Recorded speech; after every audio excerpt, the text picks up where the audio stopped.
Hi mga ka-insu! For today's video, gagawa tayo ng Graham cake.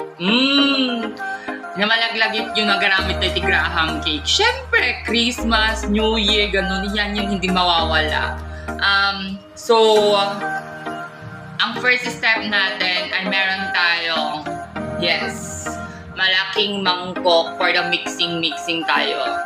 Meron din tayo ditong Nestle cream. Nestle cream, baka naman pagalawin mo ang baso.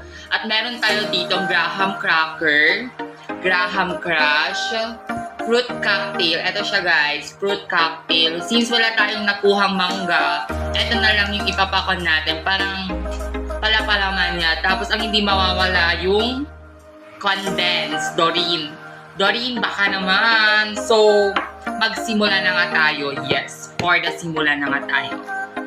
So, ang first natin gagawin, syempre, ilalagay muna natin itong Dorine dito sa bowl. Para hindi ka nag-iisip, ganon. Oh my God, ang dami.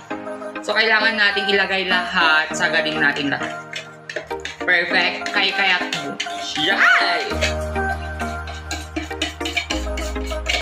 Siyempre, kailangan natin na Kimi no tane na ay. Eme lang guys. May napal... Damakon panunot ko ng kasting condensed lang. Condensed ni Bob. So, pour na put tayo ng condensed. Kailangan natin nang ilagay lahat kasi puro mahal na yung ingredients ngayon.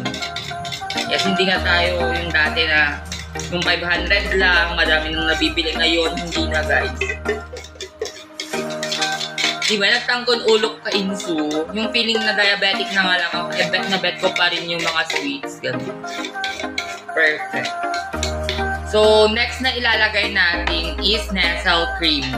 For the Nestle cream tayo. Oh my God. 4 yung binili kong Nestle cream. So, kailangan nating i-mix lang yan, ganems, para naman mas creamy yung ating Graham. Para naman hindi nakakaya sa mga bisita natin for today's video, ganon. Nestle cream. Baka naman. What if tumulong ka din kaya dito? What if maglagay ka na din ng Nestle cream sa akin? Ito ka sa likod ko. Ang bukin na. Oo. Sa likod. Likod. Parang suma. Sayang. Wala ng launa. Walang lasa. For creaminess lang kasi to. Para maging creamy yung ating cream. Diba?